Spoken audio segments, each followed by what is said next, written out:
কোটা সংস্কার আন্দোলন ঘিরে সংঘাত সহিংসতায় এ পর্যন্ত ১৪৭ জন নিহত হয়েছেন বলে জানিয়ে স্বরাষ্ট্রমন্ত্রী আসাদুজ্জামান খান কামাল বলেছেন, এখনই যাচাই বাছাই চলছে, বিস্তারিত পরে জানানো হবে। দুপুর সচিবালয়ে এসব কথা বলেন তিনি। এদিকে অস্থিরতার কারণে পোশাক খাতে ৭,৪০০ কোটি টাকার ক্ষতি হয়েছে বলে জানায় গার্মেন্টস মালিকদের সংগঠন বিজিএমইএ। মারুফ রাজার রিপোর্ট।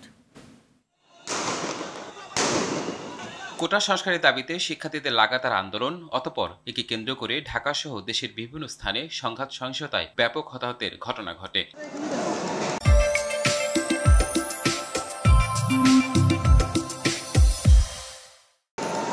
গেল কয়েকদিনে পরিস্থিতি অনেকটাই স্বাভাবিক হয়ে এলেও হতাহতের সংখ্যা নিয়ে চলছে বিতর্ক। অবশেষে সেই সংখ্যাটি জানালেন স্বরাষ্ট্রমন্ত্রী। ১৪৭ জন এখন পর্যন্ত আমাদের হিসাবে রয়েছে। এর মধ্যে বিভিন্ন শ্রেণী পেশার মানুষ রয়েছে, বিভিন্ন বয়সের মানুষ রয়েছে, বিভিন্ন রাজনৈতিক পরিচয়ের মানুষ রয়েছে।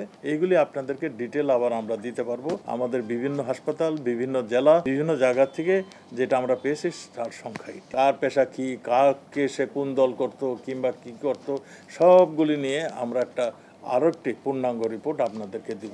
মন্ত্রী বলেন, নৃশংসতার ধরন আর অতীত ইতিহাস বলে শিক্ষার্থীদের আন্দোলনের সুযোগে এটি ছিল জামায়াত শিবির আর বিএনপির পরিকল্পিত হামলা। আমাদের পুলিশ ট্রেনিং দেওয়া পুলিশ, অযথা গুলি তারা করে না। যখন একদম পারেনি, যখন নাকি পুলিশকে মারা হচ্ছে, ঝুলিয়ে রাখা হচ্ছে, সম্পদ নষ্ট হচ্ছে, বড় কথা হলো দেশের সম্পদ, হাজার হাজার কোটি টাকার সম্পদ যখন নষ্ট হচ্ছে, তখন পুলিশ বাধ্য হয়ে গুলি করতে বাধ্য হয়েছে। এদিকে নৌ পরিবহন প্রতিমন্ত্রীর সঙ্গে দেখা করেন গার্মেন্টস মালিকদের সংগঠন বিজিএমইএ এর প্রতিনিধি দল। নিজেদের ক্ষতির পরিমাণ তুলে ধরে সরকারের কাছে সহযোগিতা চান। বিগত যে আন্দোলন করেছে, এই আন্দোলনে আমাদের বলতে গার্মেন্টস সেক্টরের ৭,৪০০ কোটি টাকার মতো আমাদের ক্ষতি হয়েছে এবং ১,১৫০ কোটি টাকার মতো আমাদের মজুরি বাবদ ক্ষতি হয়েছে। প্রতিমন্ত্রী জানান, পোশাক খাতকে ঘুরে দাঁড়াতে গেল ৭ দিনের ক্ষতিপূরণ দেবে সরকার। এটা তো আমরা তালিকা পেলেই পেয়ে যাব, অসুবিধা নেই। মারুফ রাজা, RTV, ঢাকা।